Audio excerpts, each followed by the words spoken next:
Good day and thank you for tuning in to the AAU TV Mid-Week News, coming to you live from the headquarters of the Association of African Universities. My name is Maame Ekua, Otuakoa, Nyame. Now to our top stories.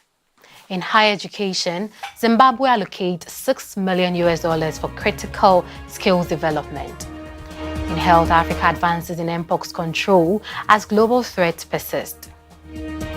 In business, Ghana Central Bank holds rate at 27% as food prices drives inflation.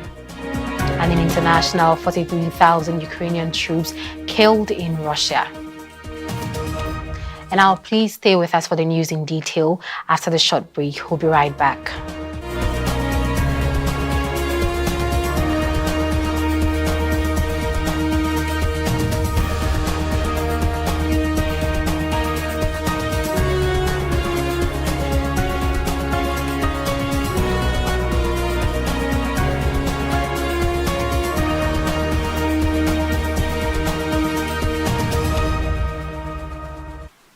Now, Africa faces a critical challenge in harnessing the potential of its burgeoning youth population, expected to exceed 1 billion under the age of 30 by 2025. Higher education expert Professor Tonyin Fulala from the University of Texas at Austin has called for urgent measures to create jobs for the continent's youth and prevent rising unemployment from destabilizing social cohesion. Speaking at a conference organized by the Ghana Academy of Arts and Science in Accra, Professor Falola warned that without immediate actions, Africa's youth may turn to migrate as they lose faith in the continent as a place for opportunity. He emphasized the need to address the issue as an emergency to safeguard Africa's future. The Organization for Economic Cooperation and Development, OECD, reports that Africa's youth population, already the largest globally, is projected to double to over 830 million by 2050. The continent's working age population will also rise significantly, accounting for 10% of the global workforce increase. Against this backdrop, Falola urged governments to rethink educational theories and prioritize locally developed knowledge systems to transform the continent. Ernest Aite, former Secretary General of the African Research Universities Alliance, echoed similar sentiments. He noted that African universities must focus on improving their relevance to local economies instead of simply aspiring to world-class status. Aite argued that inadequate industrial growth, rather than poor quality graduates, is often to blame for the continent's economic challenges. He called for deliberate investments in research, innovation, and governance to enhance the competitiveness of African universities. With student enrollment rising sharply, up 12% in Ghana last year alone, experts highlighted the need for expansion infrastructure and better funding. Kofi Inti, president of Ghana Academy of Art and Science, stressed the importance of building competitive universities to retain talent on the continent. While acknowledging existing challenges, he affirmed that African scholars are working tirelessly to find sustainable solutions. Meanwhile, Zimbabwe's government has committed approximately $6 million in its 2025 national budget to address critical skills shortage, with a focus on aligning scholarships, updating the national skills audit, and formulating a comprehensive national skills policy and strategy. Presenting the budget in Parliament, Finance Minister Professor Mthulu Ncube emphasized the importance of addressing the skills gap to ensure the country benefits from emerging global trends like the Fourth Industrial Revolution. The allocation will fund consultative workshops, scholarships for high-demand sectors, and the development of a revised National Critical Skills Audit report. The government's initiative builds on findings from a 2018 skills audit, which identified severe deficits in critical areas such as engineering, technology, and health sciences, with shortages above 90%. Agriculture, which employs 68% of the workforce, showed an 88% deficit in formal skills, whilst business and commerce had a surplus of 21%. The audit highlighted mismatches between educational outputs and industry needs, calling for reforms to curricula to incorporate emerging fields like nanotechnology, robotics, and digital health. Reforms proposed in the report included incorporating big data analytics, cybersecurity, and artificial intelligence into training programs. It also suggested expanding international medical exchange initiatives to strengthen the local workforce in healthcare, an area significantly impacted by skills migration. Zimbabwe's economic challenges, including brain drain due to state repression and economic instability, have exacerbated the skills crisis. While President Emerson Mnangagwa has struggled to implement reforms to address these issues, the government hopes the 2025 budget allocation will lay the groundwork for building a more robust and future-ready workforce. And in health, as Mpox continues to be a global health emergency, Africa is seeing encouraging signs of progress in controlling the outbreak, with several countries encountering and entering the control phase after reporting no new cases for over 6 weeks. However, significant challenges remain, particularly in the Democratic Republic of Congo, which accounts for 80% of the region's cases. The World Health Organization, WHO, and African health authorities have boosted response effort by improving surveillance, vaccination, and outbreak management. As of 27 November 2024, 12 countries still reported active transmission, with 8, most notably the Democratic Republic of the Congo, experiencing high concern outbreak requiring urgent interventions. Countries like Ghana, Zambia, and Zimbabwe have entered the control phase, with strengthened surveillance and vaccination campaigns credited for the progress. WHO and its partners have trained over 2,000 health workers, delivered 42,000 PCR tests in October, and launched community engagement campaigns. Mpox vaccination campaigns are underway in countries such as Nigeria, Rwanda, and the Democratic Republic of Congo, with nearly 900,000 doses allocated to 9 hardest hit nations in November. Despite these gains, challenges persist. The Democratic Republic of the Congo has reported Mpox over 80% of its health zones, with logistical and diagnostic constraints hindering response effort. Only 37% of samples collected in late 2024 were tested, leaving surveillance gaps. Burundi, Rwanda, and Côte d'Ivoire also face significant outbreak. The International Health Regulations Emergency Committee recently reaffirmed Mpox as a public health emergency of international concern, calling for sustained international collaboration. WHO emphasized the need for more resources to address vaccine access, strengthen surveillance, and support overburdened health systems. We'll be back with Discovery News after this short break. Stay with us. Are you a university, college, high school, private organization, NGO, individual professor, instructor or facilitator seeking to take advantage of the numerous benefits of online education? Look no further.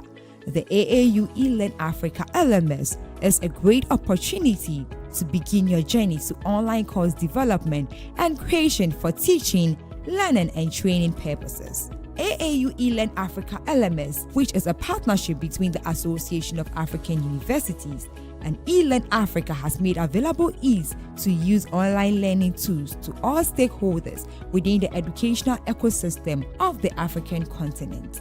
This is to enhance teaching and learning in the bid to expand online learning opportunities for students in Africa. The online platform is open and available for free to all stakeholders and facilitates virtual access to classes without needing the other tools such as Zoom, Microsoft Teams, among others.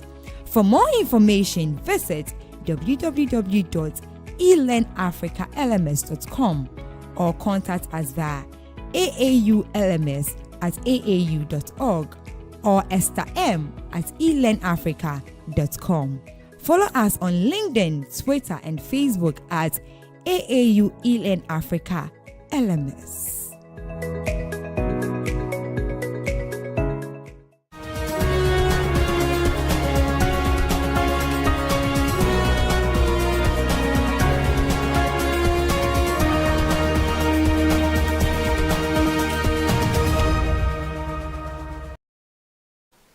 Welcome back from the break. And in Discovery, Rwanda's Ministry of ICT and Innovation, in collaboration with Access to Finance Rwanda, has launched the National FinTech Strategy on November 28, marking a milestone in the country's financial technology landscape.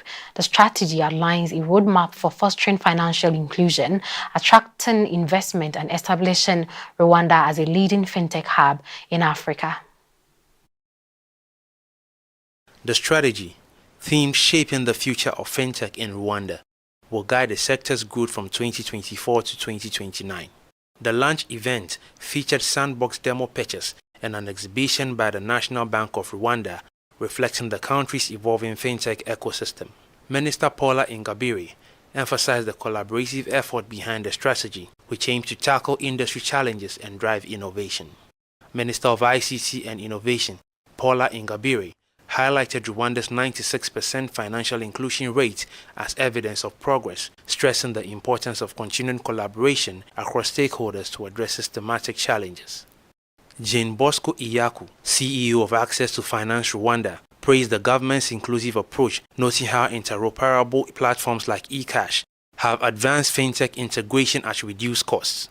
Similarly, John Wangombwa, governor of the National Bank of Rwanda, lauded the success of the FinTech Heritage Sandbox, which has supported over 50 fintechs since 2022, providing a controlled environment for innovation and risk management. Richard Tusabe, Minister of State in charge of the National Treasury, stressed the need to balance innovation with risk oversight to ensure market stability and stakeholder protection.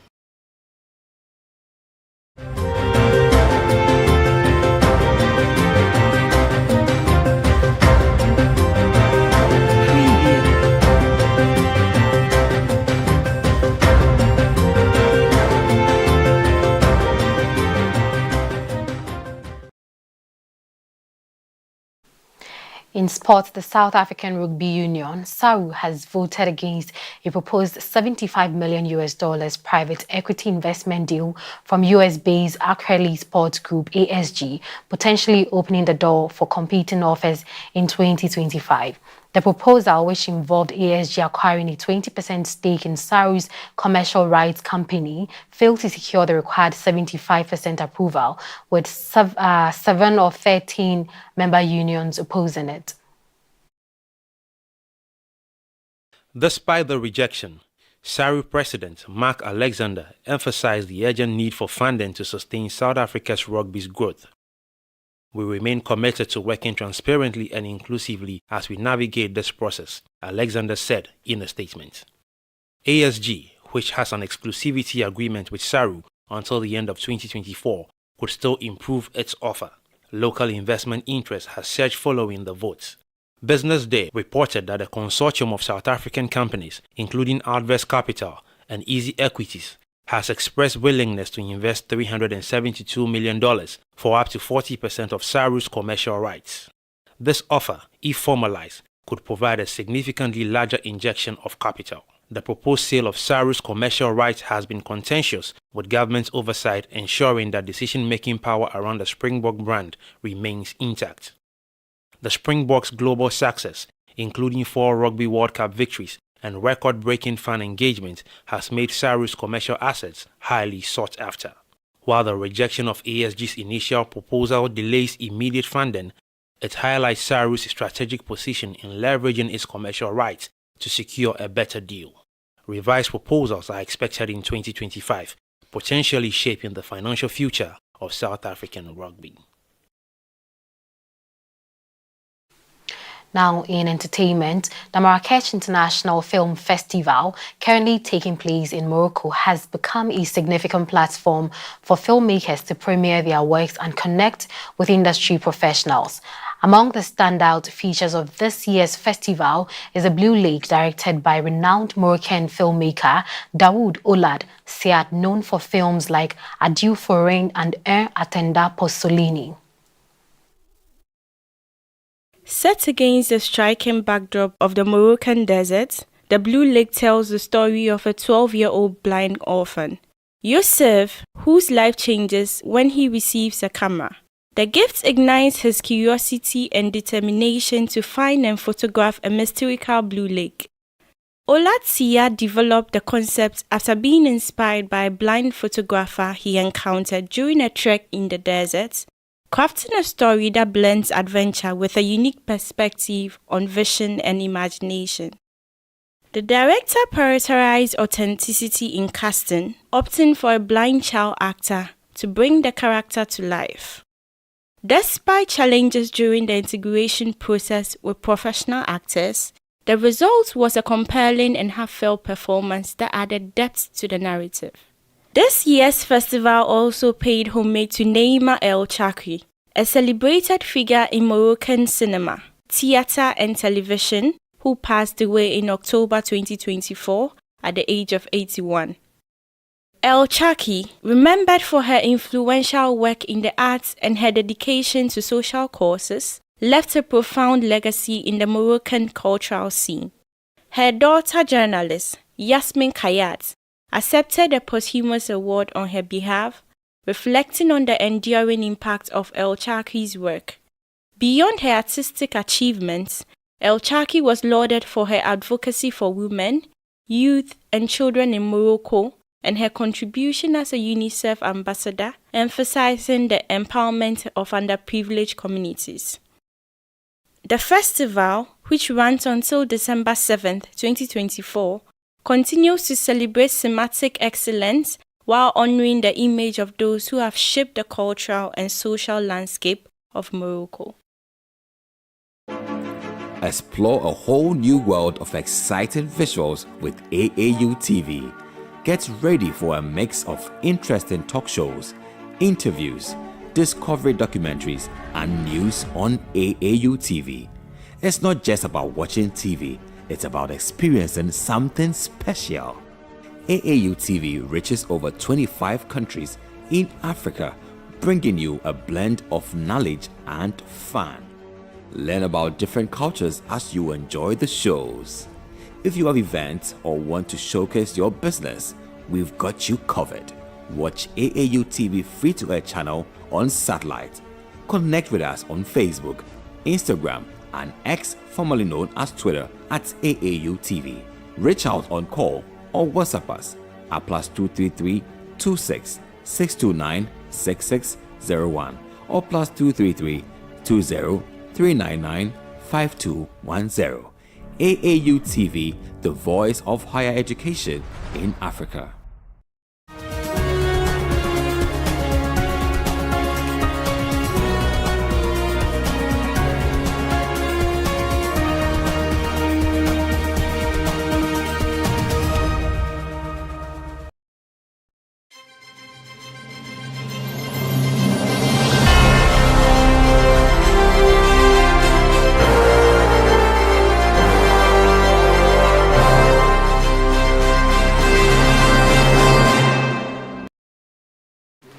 Now in business, Ghana's central bank has maintained its main interest rates at 27%, citing ongoing concerns about rising food prices that have pushed consumer inflation higher for a second consecutive month. While inflation in Ghana has seen significant easing over the past year, the bank noted that the rate of decline has slowed, reflecting persistent challenges in stabilizing prices. According to the central bank, inflation forecasts now suggest a slightly upward trend, primarily due to volatile food prices. October's year-on-year inflation rose to 22.1%, up from 21.5% in September, underscoring the continuous pressure from food costs. The bank now expects inflation to reach its minimum term target of 6% to 10% by the fourth quarter of 2025, revising its earlier projection of achieving this goal by the third quarter. The decision comes against the backdrop of Ghana's broader economic recovery effort. Following a default on March of its $30 million external debt in 2022, the country has made significant progress in restructuring its debt. The government, under President Nana Akufo-Addo, secured a $3 billion bailout from the International Monetary Fund (IMF) in 2023 to support its economic reform program. Ghana's banking sector has also shown resilience, with commercial banks reportedly building sufficient capital buffers to withstand the impact of the debt restructuring. The IMF's executive board is scheduled to meet on December 2nd to review Ghana's progress under the bailout program. Approval of this third review would unlock a $360 million loan tranche, making another critical step in the country's path towards financial stability. As the second largest cocoa producer in the world, Ghana's economic outlook remains closely tied to its fiscal discipline and the successful implementation of its reform agenda, even as inflation and food prices pose ongoing challenges.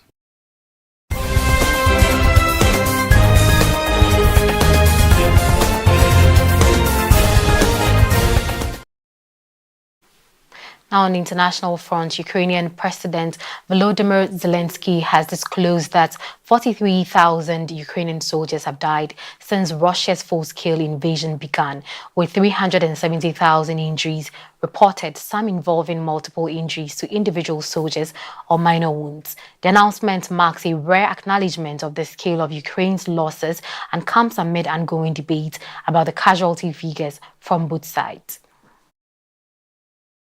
Zelensky's estimates on Russian losses stand at 198,000 killed and 550,000 wounded. These figures align closely with Western assessments but remain unverified, as casualty numbers have been a point of contention throughout the conflict. The Ukrainian president's admission follows comments by incoming U.S. President-elect Donald Trump, who claimed that Ukraine had lost 400,000 soldiers, a figure he did not attribute to any specific source. Trump criticized the prolonged conflict, describing the loss of life as needless and reiterating his desire to bring an end to the war. While Russia disputes Ukraine's casualty claims, independent estimates suggest significantly higher losses on the Russian side. The UK's Ministry of Defense reported that Russia experienced 45,680 casualties in November alone, with an average of over 1,500 soldiers killed or wounded daily. On November 28th, Russia losses reported exceeded 2,000 in a single day, the highest since the invasion began in February 2002. The ongoing conflict has seen Russia make incremental territorial gains, claiming over 2,350 square kilometers in Ukraine's eastern region and is since the start of the year. Ukraine, meanwhile, retains a small portion of Russia's territory seized during an offensive in August. As the war drags on, talks about the potential peace deal remain fraught with challenges. Zelensky emphasized the need for international guarantees to ensure any agreements would result in lasting peace. This stance was reiterated during recent discussion with French President Emmanuel Macron and Trump in Paris. The Kremlin has signaled openness to negotiations, conditions set by President Vladimir Putin in June, requiring Ukraine to cede additional territory and abandon NATO aspirations, remain non-negotiable for the ceasefire. Kyiv has firmly rejected these terms. The conflict, now in its second year, continues to exact a heavy toll on both sides, with no clear resolution in sight. Now, that is all for the news, and let's take a quick recap of our headlines. In higher education, Zimbabwe allocates $6 million for critical skills development. In health, Africa advances in mpox control as global threats persist. In business, Ghana's central bank holds rates at 27% as food prices drive inflation. And in international, 43,000 Ukrainian troops killed in Russia war. And now, thank you very much for sticking with us on the AAU TV Mid-Week News. Get interactive with us on our dedicated news portals via Association of African Universities on our social media platforms. My name is Maame, Ekua, Otuakoa, Nyame. Do have a lovely day and bye.